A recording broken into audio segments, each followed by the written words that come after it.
Thank you for being patient.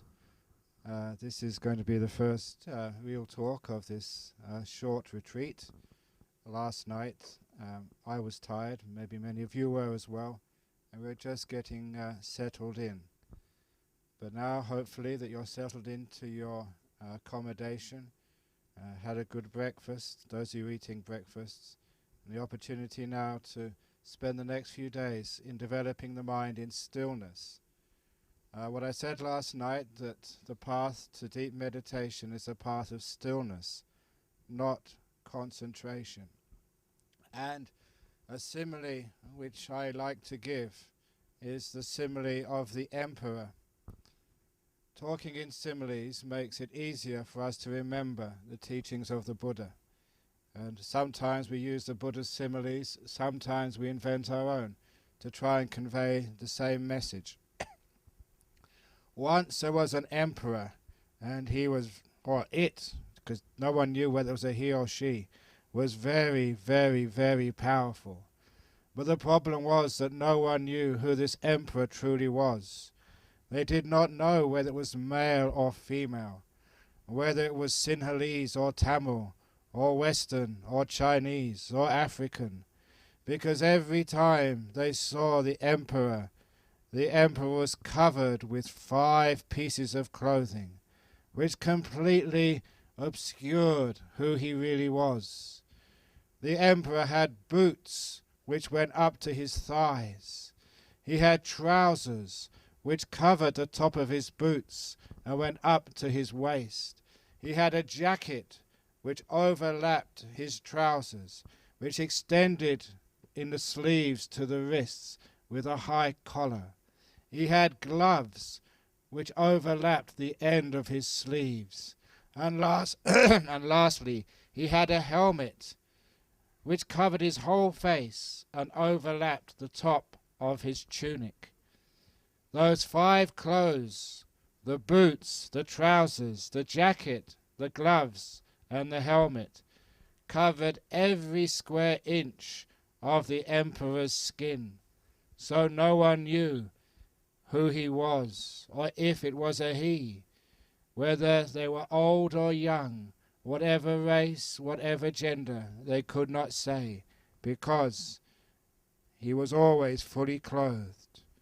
So the only way to understand what that emperor truly is to take off all the clothes and find out who is this being underneath.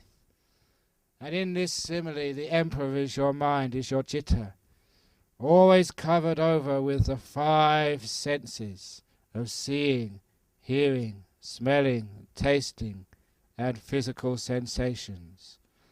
Because these 5 senses, the panchayatana, because they're always covering over our mind, we can never know what this citta really is. Who is it that is listening to me right now? Who was it who decided to come here today, if it really was anyone at all?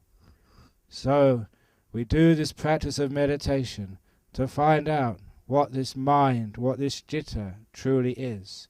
And the only way we can do that is to take off these 5 things covering your citta. Take away seeing, hearing, smelling, tasting, and physical sensations, till those 5 external ayatanas, 5 external sense bases, totally vanish. And when they vanish, what's left can only be the 6th sense, the mind. So part of the job of meditation is to learn how to take off those 5 external senses which cover up the emperor within, your citta, your mind. But it's not an easy thing to do. But this is what we do in meditation. How do you take off that first covering of seeing? You close your eyes. And as I mentioned in Narada Center a couple of nights ago, that when you close your eyes, the first thing you see is blackness, the inside of your eyelids. But if you're mindful enough, you will notice that a short time later you don't even see blackness. You see nothing at all, because the sense of sight turns off. It ceases temporarily.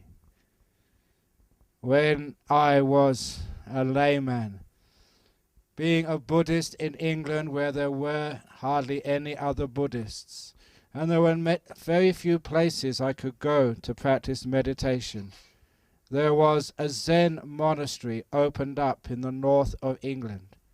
And even though I was a Theravadan, still any place where I could meditate would be a place I would go.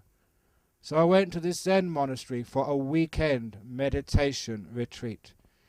And in the Japanese Zen tradition, we all had to sit in a row, facing the wall with our eyes open.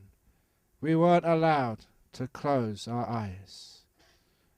They had many, many strange traditions in Zen. They even had the teacher would come around behind you with a big stick, and if you started nodding, whack, he would hit you. That was one way to overcome sloth and torpor, but I do not recommend it. I never got hit. You know why?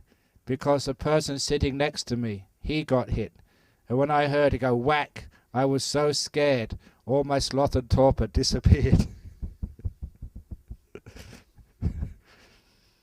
But when you open your eyes and stare at a blank wall, a strange thing happens. After a few minutes, the wall disappears. The reason is, it's nothing magical.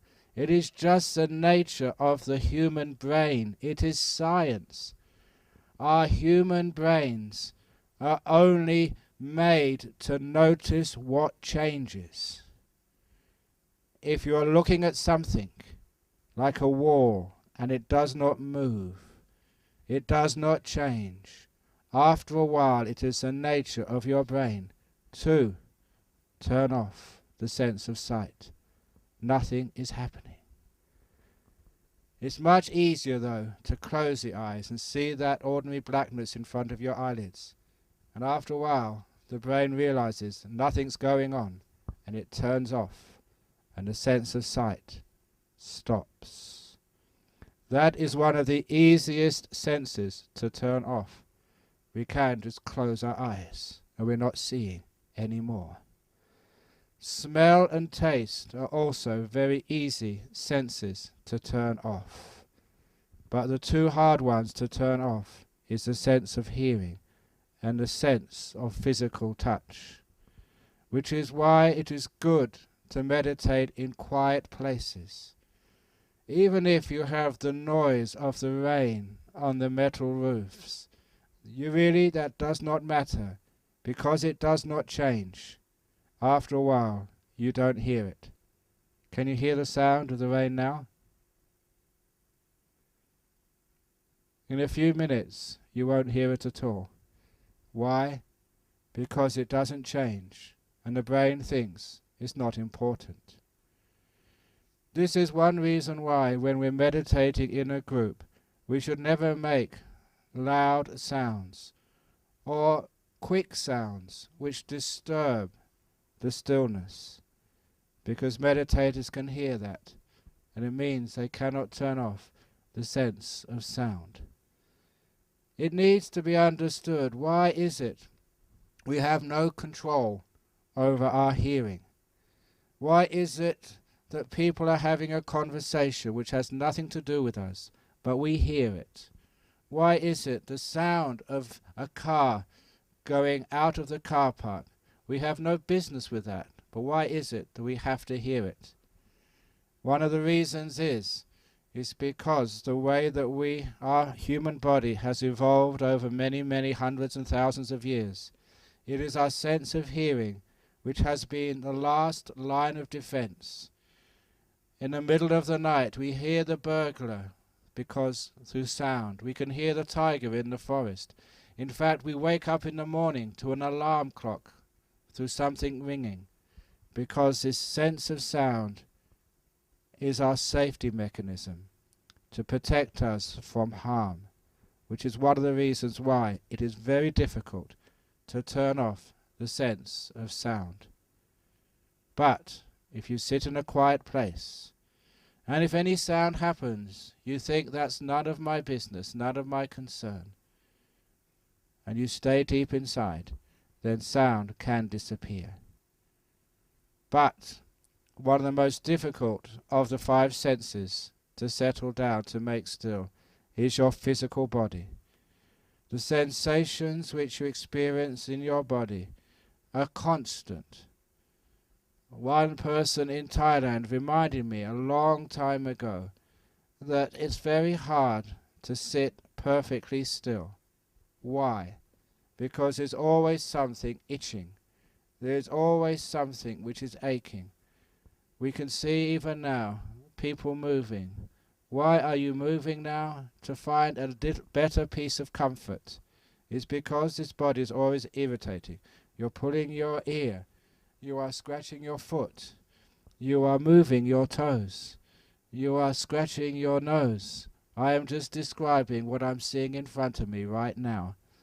Look at other people, and how hard is it to sit absolutely still? Why? Because your body constantly demands attention. And because of that, it's very difficult to calm this body down. However, there is a means to do that. First of all, you have to find a comfortable position to sit meditation in. Remember, the first teaching of the Lord Buddha was the Majjhima Patipada. At the very beginning of the Dhammacakkappavattana Sutta, before the Buddha even mentioned the Four Noble Truths, he taught about avoiding the extremes of practices which tire and wear out the body, and also sensory indulgence. And his first 5 disciples thought that he'd missed that middle path, thought he'd gone on a path of indulgence, because he was not ascetic enough for them. And later on, when the Buddha became enlightened, and he went to see those 5 ascetics, the 5 ascetics realized that they were wrong, the Buddha was right. They were pushing their bodies too hard. And the Buddha found that beautiful middle way where he could put his body down, sit it on a seat, and there was no aches, no pains, no tightness or tension in his body, which meant the physical sensations could disappear. Understanding that, the first way of letting go of this 5th sense of the body is having a comfortable posture. So don't think that you have to sit cross-legged with a straight back on spikes or broken glass to become enlightened. Do not harm your body. If you want to use an extra cushion, please do so. If you need to sit on a chair, please do so. There is nothing magic about sitting cross-legged on the floor. Remember, I spend most of my time in Western countries teaching meditation, and these are 2 Caucasians who spent their whole life sitting on chairs. And when I ask them, sit down on the floor and cross your legs in full lotus, back straight, chin in, and meditate, after 1 or 2 minutes, it's excruciating. It's the same thing which the US Marines do in Guantanamo Bay. It is called stress postures, and it's against the law.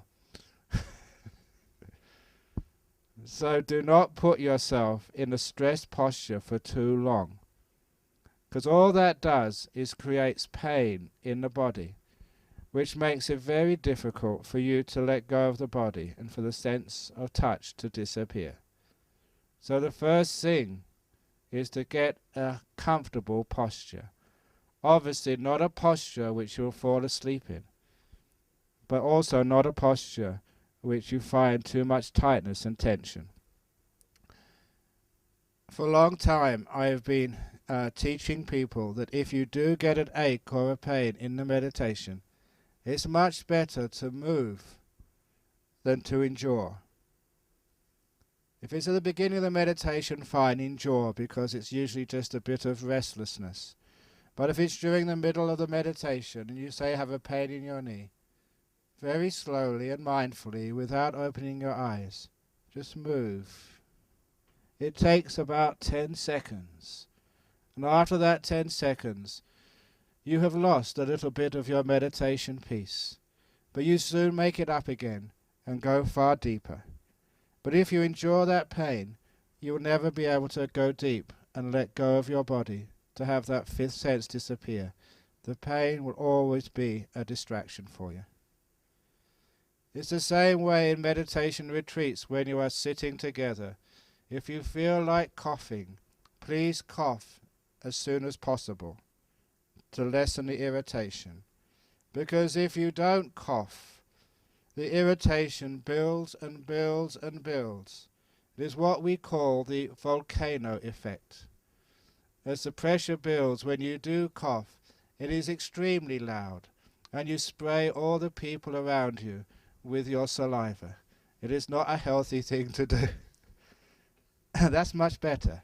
A little cough like that, instead of which really disturbs everybody. So, be kind and wise to your body, so that it can settle down and disappear. However, it's not an easy thing to do, because there are always irritations in this body, even no matter how well you find a posture. So we have to somehow take our attention away from this body, so that it can just disappear. In the same way, you take your attention away from sound, and then it disappears, like the sound of the rain disappeared. Back again now. If you can do that, you'll find the body vanishes. And this is an important part of the meditation, to experience the body just disappearing. When I teach this to the lay community, sometimes for the first time in their life they cannot feel their hands. And very often they get afraid. Many times people have come to me and said, I was meditating, I was becoming peaceful. Now I suddenly realize I can't feel my legs. What's going on? I'm going crazy. I'm going sick. Please know that this is standard experience in meditation. Your body disappears, and it's wonderful that it disappears. I had to learn this when I was, again, young monk in Thailand.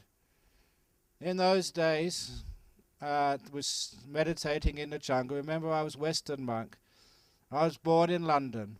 I was not used to jungles. Especially I was not used to mosquitoes. I don't know, many of you come from Nauyana. I don't know what the mosquitoes are like there. But in the northeastern Thailand, they were terrible.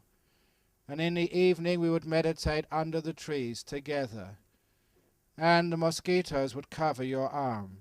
Together with another monk, we used to count the mosquitoes to see who could count the most.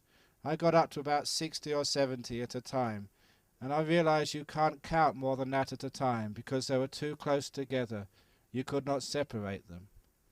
And the reason why they were coming was because this was the first time in that part of the world they had Western monks.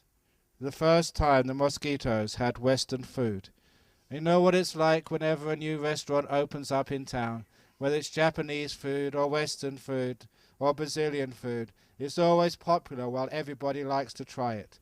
And I'm sure the mosquitoes were telling all their friends, hey guys, there's Western food in this monastery, come and try it. And you also know that mosquitoes have been conditioned through generations to know when they see a brown robe, it is a safe meal. Because we really do keep our precepts, we never squash the mosquitoes. Even 8 preceptors or 5 preceptors, sometimes you do, I've seen you. But as monks, we're safe. And also, as I said the other night, that you can see how we dress. We have bald head, we've got bare shoulders. We have more seats at the dinner table, as it were, for the mosquitoes than the lay people do. So the mosquitoes were driving you crazy. So the only thing I could do to endure was to focus on my breathing. I was doing anapanasati, to focus on it, and every time I wandered away from my breath, I could actually feel the mosquitoes. So I didn't wander away from my breath very much at all, until I focused so well on my breath, the whole body vanished. I literally could not feel my arms or my head. It had gone. And that was a great teaching for me, to know that yes, you can focus on one simple thing like the breath, and the rest of your body totally vanishes. And it gave me a great sense of freedom from the irritation of being bitten by mosquitoes. And the other time which I remember in my early years doing this was when I was in hospital with typhus fever. In that particular part of Thailand, there were some little mites, these very small insects living on the forest floor, who carried the virus called scrub typhus. The local villagers who'd grown up in that area for generations had a natural immunity. But the Western monks coming there for the first time, or even if you're a Sri Lankan going there, that you too would catch the scrub typhus, which was a fever like typhoid, a hot fever and being very weak. And there I was in hospital for many weeks because they did not know what the disease was. And I remember just feeling so weak, feeling just so sore, because when you have fever, your whole body aches. And thinking to myself that I am a monk, I should be meditating rather than feeling negative. And practicing my anapanasati, focusing on my breath, until once again the body disappeared. You couldn't feel the fever, you couldn't feel the achy body, you couldn't feel any tiredness. And it was a wonderful gift to be able to have this freedom from the ache and pain of the body by just letting this body totally disappear.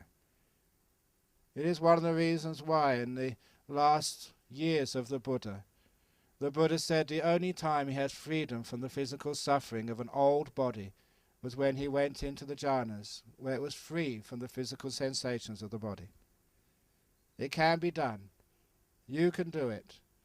But when it happens, please know it happens stage by stage. Part of your body disappears first of all, then other parts, as your awareness of your physical body vanishes. One of the brilliant ways of allowing your body to vanish is by doing the breath meditation, the anapanasati. It is one of the reasons why the Buddha taught anapana. Sometimes that people say there are many objects you can watch in meditation. Why was anapanasati considered one of the best, if not the best? And it is because it happens naturally if you don't even look for the breath. If you sit perfectly still and your body doesn't move, it has to disappear. Why? It is because nothing is happening there. Just like watching a wall. You're watching the body, it's not moving, it's not aching. After a while it just vanishes. The brain only knows what is changing or moving.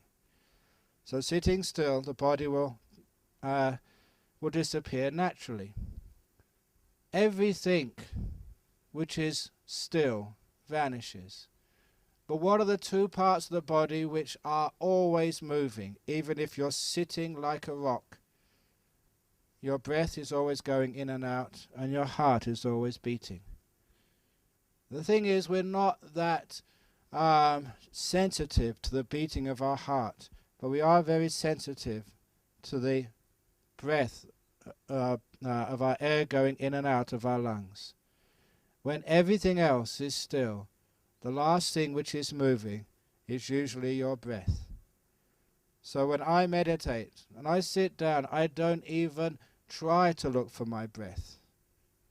I just let go and be still. All the body vanishes. I'm not looking at anything. My eyes are closed. I'm not paying any attention to sounds.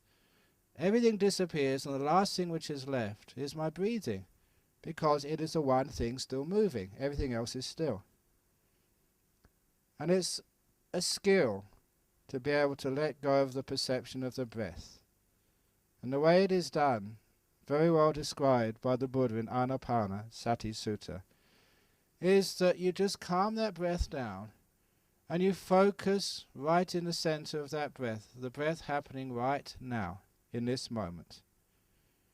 And after a while, you don't notice whether it's an in-breath or an out-breath, because they both look the same in the moment. You don't even know whether it's the beginning of a breath, the middle of an in-breath, or the end of the in-breath. The classic simile is that taught by Acharya Buddhaghosa in Visuddhimagga, where he described a carpenter sawing a piece of wood. When he first begins sawing a piece of wood, he can see the handle of the saw, the tip of the saw, and maybe the whole plank of wood. But as you focus in, after a short while, all the carpenter can see is the one or two teeth of the saw cutting that small, maybe centimeter or two of wood. That is where the important part is. That's where he focuses. And all he can see is 2 or 3 saw teeth and maybe a centimeter of wood. And he does not know whether those 2 or 3 teeth are at the end of the saw or close to the handle, because they all look the same. What is happening there with the breath is all you know is breath is happening. You don't know whether it's in or out, because it feels the same. You don't know whether it's beginning or middle or end, because, again, it feels the same. The experience, the sensation of breath is becoming even and unchanging. It has to do that if you're going to allow the last physical sensation of breathing to vanish. And it does.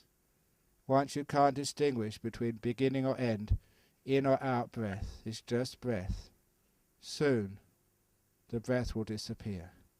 And with it, the whole of your physical body. The last part of your body has gone.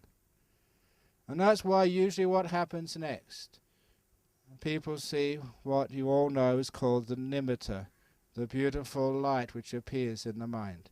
And that light which appears in the mind is not a physical light. You are not seeing it with your eyes. We are very fortunate to be meditating this week here in Bandarawela, in the clouds, in the mist, where it's raining. You can never believe that that must be the sun shining in your eyes. There is no sun this week. We're in clouds. You can never believe that that must be the headlight of a car. It's not. It's a nimitta. No one is shining a flashlight into your face. It's a nimitta. I mention this because so many people who experience a nimitta for the first time think that it's not a real one, they're imagining it, or it's some natural phenomena.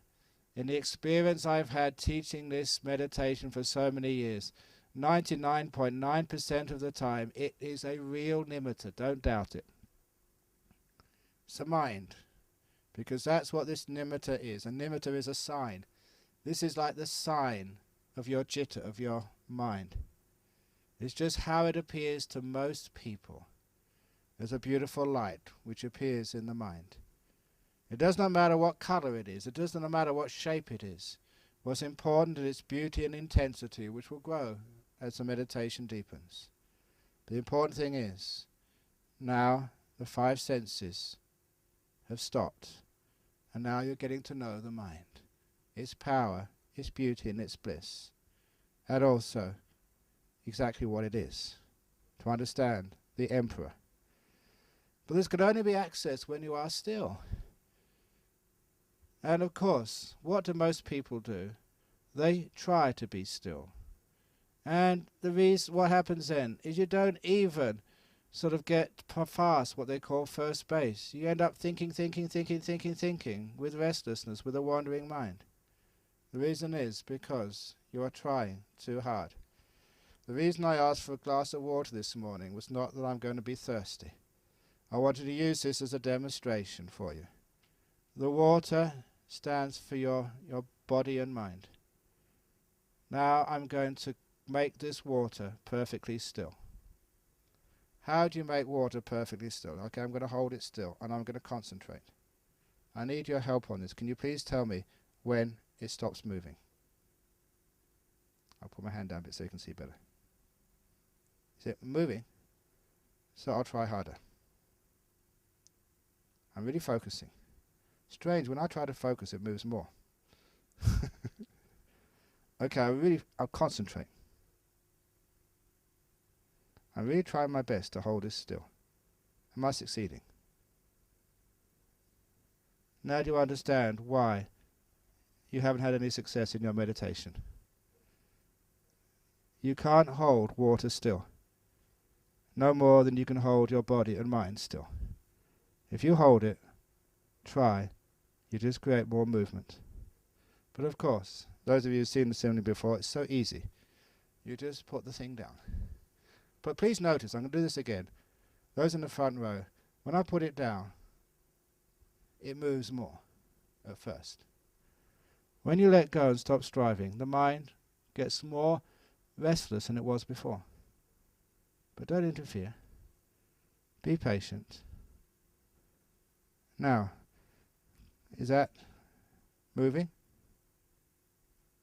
Perfectly still? Pretty much so. And it's so easy to do. Now that is how people meditate. You try and hold your mind, and it will never, ever be still. You let it go, and at first it moves more. Wait, be patient, and it stops by itself. The other thing which many people do, they put it down. Is it still yet? Oh, not yet. Is it still? No, not yet. Come on. When are you going to be still? Come on. If you put it down, let it go, and wait, and don't be impatient. And that is actually the way that people meditate and get into these jhanas. And it's one of the toughest things for a human being to do, to let go totally, so you don't control your body or your mind. You get out of the way and let it happen. That's why, even though I've got a great reputation as being a meditation teacher, I've gone on public record, and I will say it here, Ajahn Brahm cannot meditate. Ajahn Brahm is a hopeless meditator. Ajahn Brahm, I have to disappear first of all. I have to get totally out of the way, and then meditation happens. So I take no responsibility for my meditation. Do you understand? I have to disappear and vanish. I can't do anything. If I do my meditation, it always goes wrong. When I disappear, I vanish. I put things down. Then my mind becomes still and deep very, very quickly. I don't know the Pali, but the English translation from the Visuddhimagga, the great poem, the path is, but no traveller on it is seen. Nibbana is, but not the person who enters it. I've got the quote somewhere in my book, in my room. It's one of the great poems from the Visuddhimagga. The path is, but no traveller on it is seen. No one who's walking the path. No person who's doing the meditation. So if you're doing the meditation, if you're taking responsibility for it, if you're the driver, the controller, the maker, you're a traveller, and the path into jhanas has disappeared. But when you disappear, when there's no traveller, then the path is as wide as a many-lane highway. You can't miss it. So the path of deep meditation is a huge amount to do with wisdom, with understanding, not with willpower. Willpower, trying and struggling, just gives you a stronger sense of self. It just makes a bigger atta. Will is the food of the self, in the same way that rice and curry is your food, like grass is the food for the buffaloes and the cows. So craving, desire, will, even for good things, creates a stronger sense of personality, not a weaker one. Letting go, being patient, putting things down, weakens the atta until it totally disappears temporarily in the deep states of meditation. So it's a tough thing to do, to let go and just to allow the process to happen. But with training, with experience over many years, I found that whenever I interfere with the process of meditation, I always hinder it. And as soon as I just stand back and let it happen, it all goes so smoothly. I will give you another simile. You know that last night there was a bit of wind. Sometimes there were storms. But during those storms, I've seen the trees sway backwards and forwards very violently sometimes. And I know that in each of those trees there are some birds. The birds are sleeping because it's night time. And I wonder, how can a bird sleep on a tree during a storm without falling off? If that was me, sleeping on a branch or a twig, when that tree moved, I would fall off. But birds, they don't fall off. Have you ever seen a dead bird at the bottom of the tree after a storm? I haven't. And there is a scientific reason why. The birds have 2 feet, and they have claws. In order for those claws to close up, they have to relax. They have to let go. The more they relax, the more their claws close and grip onto the tree. If they get tense and they open up, then they fall off. If they relax, they're perfectly safe and they don't fall off at all. It's very much like you and your meditation object. If you try, you will keep falling off. If you relax, you'll stay on. Or like when I was a young boy and had my first bicycle. I was so scared of falling off. I would grip the handlebars until my knuckles went white. And I kept falling off until I learned how to relax on the bike. When you're relaxing on the bicycle, your body can move this way and that way to balance itself. When you're tense, you're so stiff. That's why I kept falling off. Just like a bird, when it relaxes, it is still. Like me as a kid, when I relaxed, I never fell off my bike. Like me as a meditator, when I let go and relax, I never fall off my meditation object. When I try, I fall off. That's why this letting go, once you understand it, is the path to stillness. No way can you hold your mind still. You have to put it down, and it's still by itself. As I said last night, the nature of a leaf is to be still. It only moves because someone is moving it. Your mind. You are moving it. And of course, when that mind gets the nimitta, that's what we call the pabhasara citta. This mind, when it's free from its 5 hindrances, is pabhasara, said the Buddha. That's why it is a beautiful light, a radiant light. The more the 5 hindrances have disappeared, the more radiant that light actually is. But of course, the hindrances which stop you even getting that far, so many people, they think, wander. And which is why that when I teach meditation, even before you start looking for the breath, always make sure that the 2 causes for the hindrances are overcome as soon as possible. That's why when I teach meditation, I ask people, for the first thing you focus on after you've sat down and made the body comfortable is on the present moment. So please, at the very beginning, give up all future perceptions and all memories of the past, perfectly precisely. You find that helps enormously. Because when you start thinking and wondering, where do you wander off to? It's usually about what you're going to do next. How are you going to meditate next? What are you going to do when this talk finishes? What are you going to do when this retreat finishes? Sometimes people have got their whole life planned out. To show you what I mean, when you have your lunch at 11 o'clock, I want you to try and practice the one mouthful at a time meditation.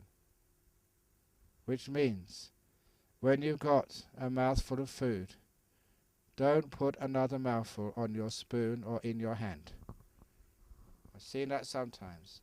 People have got a mouthful and they're chewing it. They've got another mouthful in their hand waiting.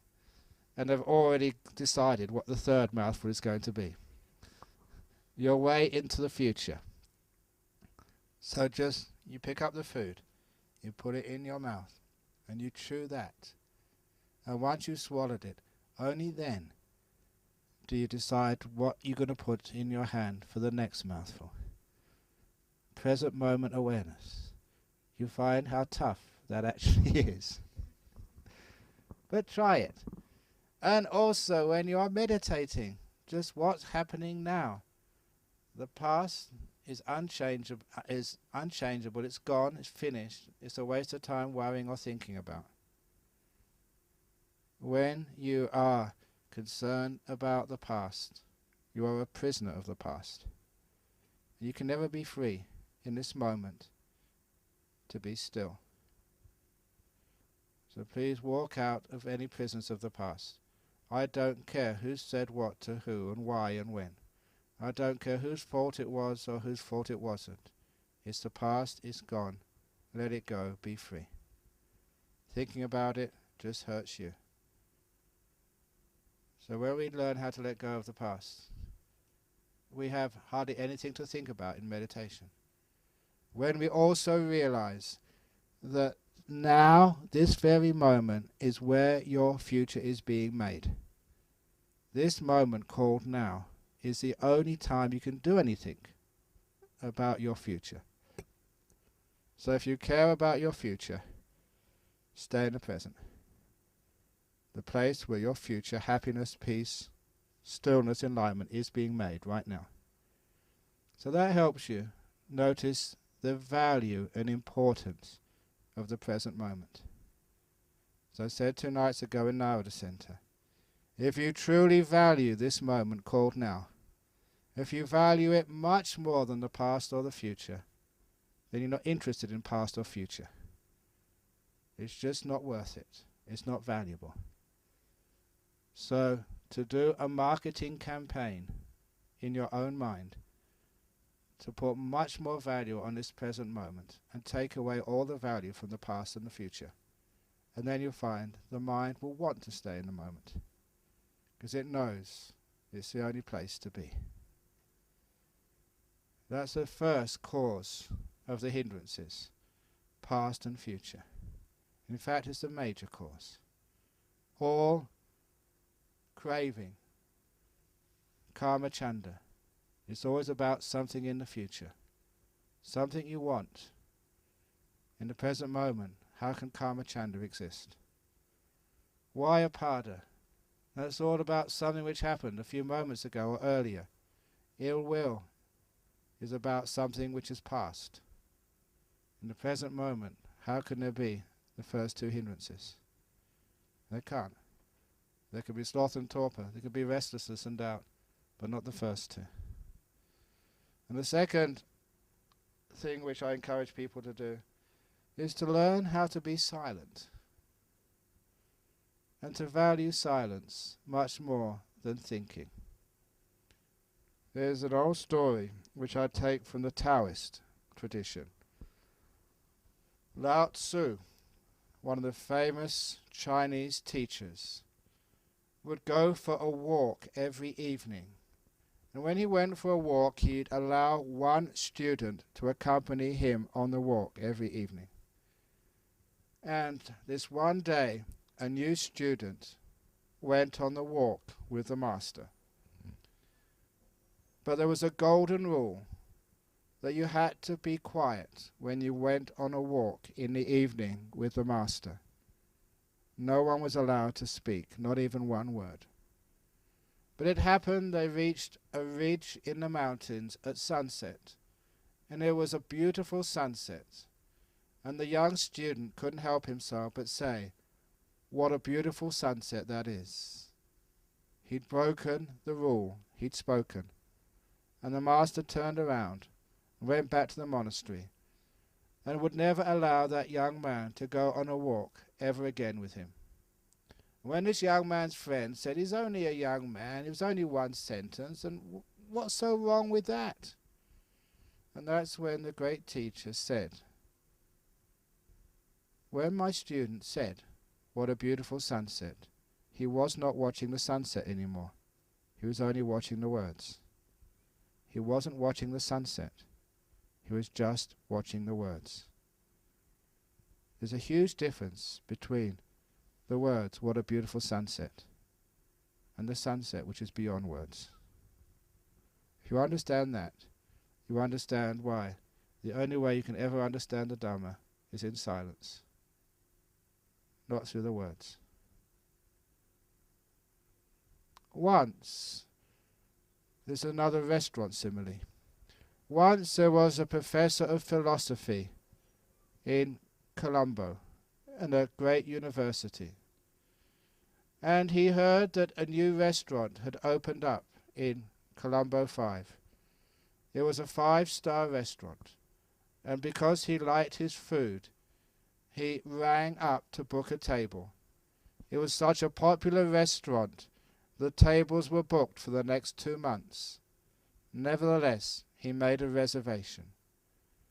The weeks went by, and when he came for the day when he had a reservation in this 5-star restaurant, he dressed up in a very good suit.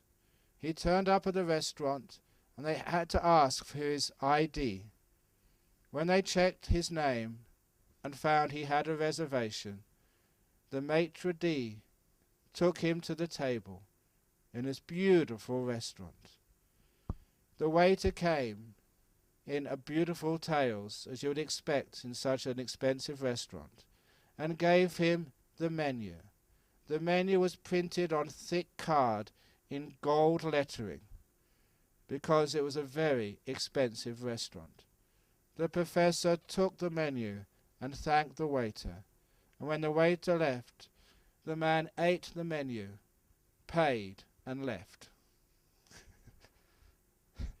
The meaning of that story is the professor did not know the difference between the menu and the food. Like many people don't know the difference between the words and the meaning. So when you're meditating, don't eat menus. Eat food. Be quiet. Be still. And you find it so easy to meditate when the mind is not talking to itself, when you're experiencing the Dhamma rather than taking notes. So that's why when I meditate, I spend a lot of my first few minutes making sure I'm in the present moment. I'm letting go of the past and the future, making sure I'm silent, I'm not having an inner conversation with myself. And then if I really want to, I turn to the breath, but usually the breath comes to me by that time. And if ever during the meditation I'm not making progress, I don't try harder. I just notice the reason why. Often it's because I've lost my present moment. I'm expecting something to happen, which is future awareness. Or I'm upset it hasn't worked so far, which is past awareness. Instead, I let those two go and go totally in the present moment. And then things become very still. Because I'm not doing anything. Just sitting there still, in this moment, mindful, and I should say kind, and appreciative of this moment. Then everything becomes very still. One other way, an important way, the last little piece of advice in this morning's talk, to be able to stay in the present moment, or to be able to stay in silence, or even to be able to stay with your breath. Why is it that sometimes you're watching the breath and you can't stay very long? A lot of times it's because you're not kind to your breathing. Your breath is not your slave. Don't look upon it as something you can control and order around. Look upon your breath like a friend. Now, I'm not sure if this simile would work with many of the monks here, but it certainly will work with the white monks here.